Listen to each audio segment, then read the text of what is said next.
ইসলামের নাম নিয়ে রাজনীতি করবেন, আপনি বলবেন যে আমি ক্ষমতায় গেলে শরিয়া কায়েম করব, ইসলামী হুকুমত কায়েম করব। আপনাকে কি প্রশ্ন করা হচ্ছে? আপনাকে প্রত্যেকটা মিডিয়া প্রশ্ন করে জর্জরিত করছে যে শরিয়া আইন কায়েম করলে নারীদের কি হবে, নারী স্বাধীনতার কি হবে, নারীদের কি পোশাকের স্বাধীনতা থাকবে, নারীদেরকে কর্ম করার স্বাধীনতা থাকবে, নারীরা কি যেখানে ইচ্ছা সেখানে যেতে পারবে।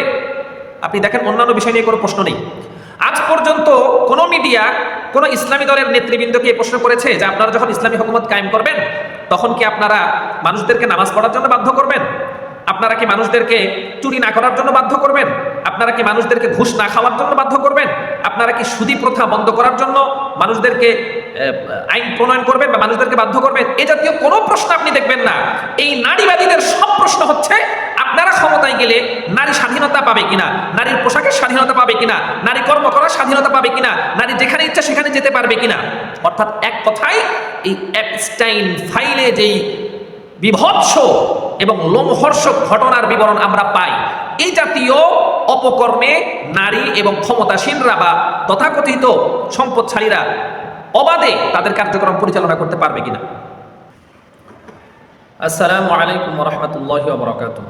সম্মানিত মুসলিম ভাই ও বোনেরা, আজকে যে বিষয়টি নিয়ে আলোচনা করব এটা অত্যন্ত গুরুত্বপূর্ণ এবং বর্তমানে পুরা বিশ্বে সবচাইতে বেশি সমালোচিত একটি বিষয়, আর সেটি হচ্ছে এপস্টাইন ফাইল। যেই এপস্টাইন ফাইল সম্পর্কে পুরা বিশ্বের সোশ্যাল মিডিয়ায় প্রচুর পরিমাণে সমালোচনা এবং বিভিন্ন অপ্রীতিকর ভিডিওগুলো ঘুরে বেড়াচ্ছে। এপস্টাইন ফাইল আসলে কি এটা আপনারা ইতিমধ্যেই জেনেছেন। যারা জানেন না তারা অবশ্যই গুগল হোক বা যে কোনো অনলাইন প্ল্যাটফর্ম থেকে জেনে নেবেন। এখানে যে বিষয়টি আমি আপনাদের দৃষ্টি আকর্ষণের চেষ্টা করছি, দেখেন কিছু কিছু বিষয় আছে যেগুলোর ক্ষোভ, আকাঙ্ক্ষা বা আপনার মনের যে প্রত্যাশা সেটা আপনি লেখার মাধ্যমে প্রকাশ করতে পারেন, কিন্তু এমন কিছু বিষয় আছে যেগুলো আসলে শুধু লেখার মাধ্যমে প্রকাশ করলে যথেষ্ট হয় না।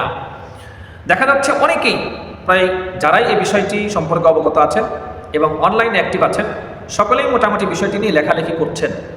আমি লেখার মাধ্যমে কোনো পোস্ট না করে ভিডিও আকারে পোস্ট দিচ্ছি, যাতে করে আমি আমার আকাঙ্ক্ষা এবং মনের ক্ষোভ প্রকাশ করার সামান্য সুযোগ পাই। আসলে এই যে এপস্টাইন ফাইল, এটা অলরেডি পুরা বিশ্বের মুসলিম অমুসলিম সবার চোখ খুলে দিয়েছে। অমুসলিমদের মধ্যে সবাই যে অন্যায়কে সাপোর্ট করে, সবাই যে অন্যায় করে বা অন্যায়কে প্রশ্রয় দেয় বা অন্যায়ের সহযোগী হয়, বিষয়টা এমনও না। অনেক বিধর্মী আছে যারা ধর্মবিশ্বাসে যদিও কাফের, যদিও মুশরিক, কিন্তু মানসিকতা তাদের ভালো আছে।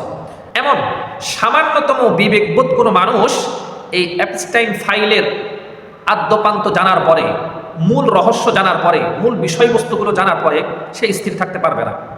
এখন প্রশ্ন হচ্ছে, এত বছর যাবৎ, যুগ যুগ ধরে, শত শত বছর পর্যন্ত আমাদেরকে যারা পশ্চিমা কালচারে ছেয়ে দেওয়ার চেষ্টা করছিল, যারা আমাদের মুসলিম সমাজে পশ্চিমা কালচারকে বাস্তবায়নের চেষ্টা করে যাচ্ছে, যারা নারী স্বাধীনতা, নারী সম অধিকার, নারীদের অধিকার, নারীদের কর্মক্ষেত্র, নারীদের জন্য যা মন চায় তা করার সুযোগ করে দেওয়ার জন্য দীর্ঘদিন যাবৎ আন্দোলন সংগ্রাম বা বিভিন্ন সংগঠনের মাধ্যমে কার্যক্রম পরিচালনা করে আসছে, এরা আসলে কোথায় এখন? সে সমস্ত নারীবাদীরা আসলে এখন কোথায়? আপনি বাদ দেন বাহিরের দেশের কথা, বাদ দেন আমেরিকার কথা, বাদ দেন। আজকে আমেরিকাতে এপস্টাইন ফাইল প্রকাশিত হয়েছে, কিছু প্রকাশিত হয়েছে, সামান্য, পরিপূর্ণ প্রকাশ করে নাই তারা, পরিপূর্ণ প্রকাশ পাবে বলে মনেও হয় না। যত সামান্য প্রকাশ পেয়েছে, এটাতেই যদি এমন বিভৎস এবং লোমহর্ষক বর্ণনা থেকে থাকে, তাহলে এখনো পর্যন্ত যে ফাইলগুলো প্রকাশ করা হয় নাই, যে ভিডিওগুলো এখনো প্রকাশ করা হয় নাই, সেগুলো কি ধরনের লোমহর্ষক এবং বিভৎস হতে পারে সেটা আপনি একটু চিন্তা করেন।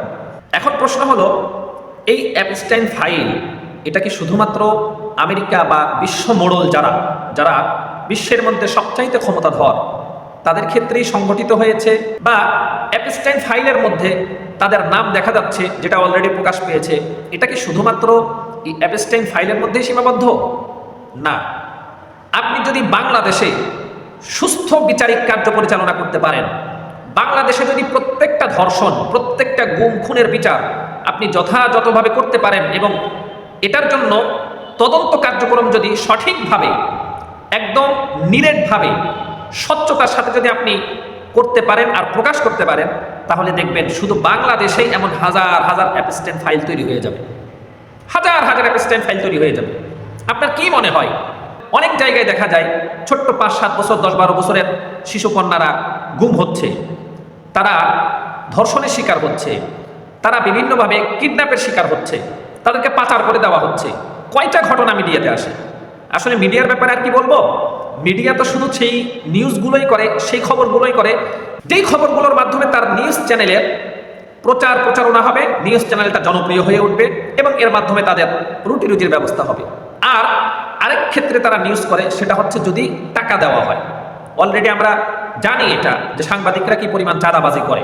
শুধু যে রাজনৈতিক নেতৃবৃন্দ চাঁদাবাজি করে তা না, কিন্তু ওই যে একটা কথা আছে না বাংলায়, যে সব মাছেই গু খায়, পাঙ্গাসের দোষ হয়। ঠিক তেমনই আপনার চাঁদাবাজি নেই কোন অঙ্গনে। এই যে যারা চাঁদাবাজি নিউজ করে, ওরা হচ্ছে সবচেয়ে বড় চাঁদাবাজ। আপনি দেখেন, আপনি কোনো বিপদে পড়েছেন, কোনো মিডিয়াকে আপনি, মেইন স্ট্রিম কোনো মিডিয়াকে আপনি সংবাদ দেন, শুরুতে আপনার সঙ্গে কন্ট্যাক্ট করবে যে আপনার এই প্রতিবেদনটা যে আমি প্রকাশ করব, আপনি আমাকে কত দিবেন বা এত দিতে হবে। অথবা আপনি কোনো বিপদে পড়েছেন, আপনার বিরুদ্ধে সে নিউজ করবে, নিউজ করার আগে আপনাকে সে একটা অফার দিবে যে যদি আমাকে এত টাকা দেন তাহলে কি করে দেবো, আমি নিউজটা ধামাচাপা দিয়ে দিব। এভাবে তারা চাঁদাবাজি করে। তো আমি যেটা বলতে চাচ্ছি সেটা হচ্ছে, এই যে যারা নিজেদেরকে নারীবাদী বলে পরিচয় করাতে চায়, নারীদেরকে নিয়ে যাদের সংগঠন, নারীদেরকে নিয়ে যাদের আন্দোলন, নারী স্বাধীনতা নিয়ে যাদের 24টা ঘন্টা অতিবাহিত হয়, নারীদের সমান অধিকার বাস্তবায়ন, নারী পুরুষ সমান অধিকার বাস্তবায়ন, নারীদেরকে ঘরের বাহিরে যাওয়ার স্বাধীনতা, পোশাকের স্বাধীনতা। দেখেন, আপনি ইসলামের নাম নিয়ে রাজনীতি করবেন, আপনি বলবেন যে আমি ক্ষমতায় গেলে শরিয়া কায়েম করব, ইসলামী হুকুমত কায়েম করব। আপনাকে কি প্রশ্ন করা হচ্ছে? আপনাকে প্রত্যেকটা মিডিয়া প্রশ্ন করে জর্জরিত করছে যে শরিয়া আইন কায়েম করলে নারীদের কি হবে, নারী স্বাধীনতার কি হবে, নারীদের কি পোশাকের স্বাধীনতা থাকবে, নারীদেরকে কর্ম করার স্বাধীনতা থাকবে, নারীরা কি যেখানে ইচ্ছা সেখানে যেতে পারবে। আপনি দেখেন, অন্যান্য বিষয় নিয়ে কোনো প্রশ্ন নেই। আজ পর্যন্ত কোনো মিডিয়া কোনো ইসলামী দলের নেতৃবৃন্দকে এই প্রশ্ন করেছে যে আপনারা যখন ইসলামী হুকুমত কায়েম করবেন, তখন কি আপনারা মানুষদেরকে নামাজ পড়ার জন্য বাধ্য করবেন? আপনারা কি মানুষদেরকে চুরি না করার জন্য বাধ্য করবেন? আপনারা কি মানুষদেরকে ঘুষ না খাওয়ার জন্য বাধ্য করবেন? আপনারা কি সুদী প্রথা বন্ধ করার জন্য মানুষদেরকে আইন প্রণয়ন করবেন বা মানুষদেরকে বাধ্য করবেন? এ জাতীয় কোনো প্রশ্ন আপনি দেখবেন না। এই নারীবাদীদের সব প্রশ্ন হচ্ছে আপনারা ক্ষমতায় গেলে নারী স্বাধীনতা পাবে কিনা, নারীর পোশাকের স্বাধীনতা পাবে কিনা, নারী কর্ম করার স্বাধীনতা পাবে কিনা, নারী যেখানে ইচ্ছা সেখানে যেতে পারবে কিনা।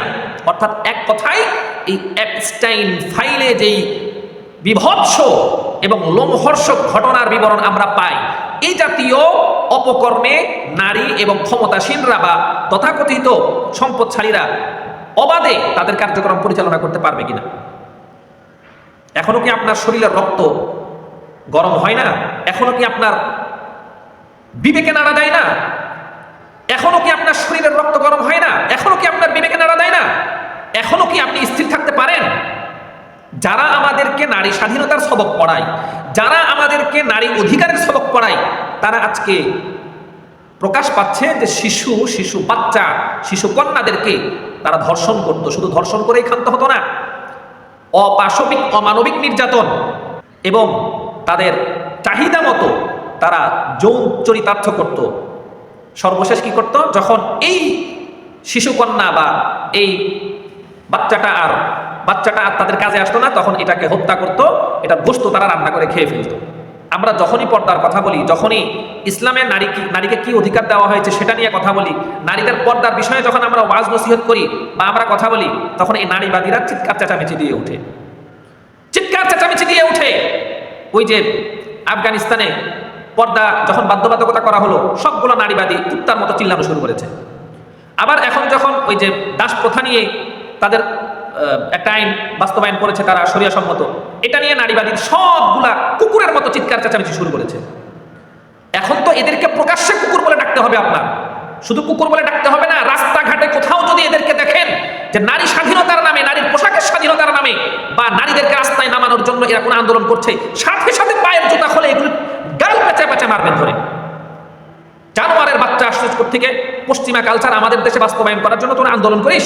কোথাও যদি কোনো নারীকে তার পরিবার বা তার স্বামী পর্দার জন্য বাধ্য করে, তখন এই মহিলা যদি তাদের মানসিকতার হয়ে থাকে, এই মহিলা তাদের কাছে গিয়ে আশ্রয় নাই, আইনের আশ্রয় নেই, তখন নারী নির্যাতনের নামে এই পরিবারের সদস্য বা স্বামীদেরকে হয়রানি করা হয়, জেল জুলুম খাটানো হয়, জরিমানা করা হয়, সমাজের মধ্যে তাদেরকে লাঞ্ছিত বঞ্চিত করা হয়। এখনো পর্যন্ত মুসলমানদের জন্য সুযোগ আসে, আসলে আমাদের জন্য সুযোগ আসে, কিন্তু আমরা সুযোগ কাজে লাগাতে পারি না। আমাদের জন্য আল্লাহ পাক ক্ষেত্র তৈরি করে দেন, কিন্তু আমরা সেটাকে কাজে লাগাতে পারি না। দেখেন, আজকে আপনি কেন ফেসবুকে চিল্লাচিল্লি করব? আজকে তথাকথিত ইসলামী দলের নেতৃবৃন্দরা কোথায়?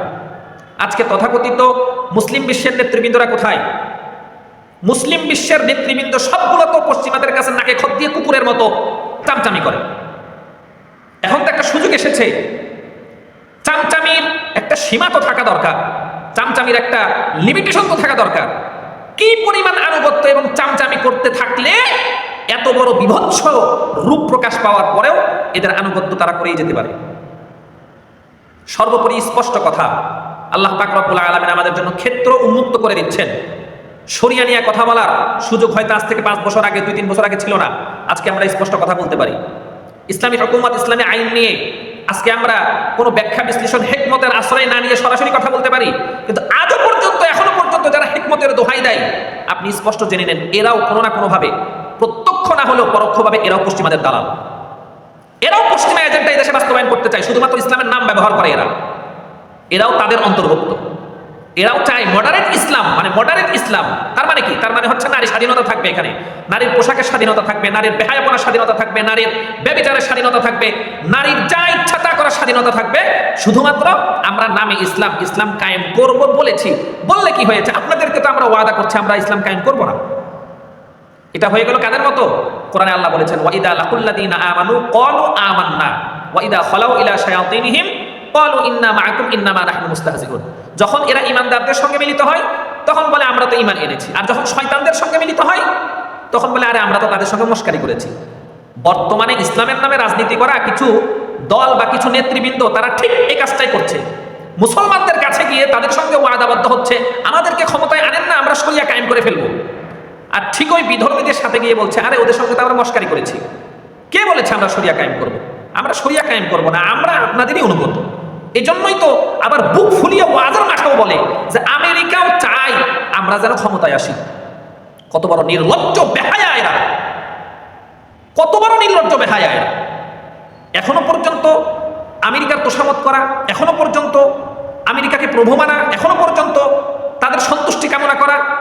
আর সাধারণ কোনো রাজনীতিবিদের জন্যই তো এটা অপমানজনক হয়ে যাচ্ছে। সেই জায়গায় আপনি ইসলামী রাজনীতি করেন, ইসলামী রাজনীতি করে আপনি পশ্চিমাদের অনুগ্রহ চান, আপনি দাদাবাবুদের অনুগ্রহ চান ক্ষমতায় যাওয়ার জন্য, আর দেশের ধর্মপ্রাণ মুসলমানদের সঙ্গে আপনারা প্রতারণা করেন।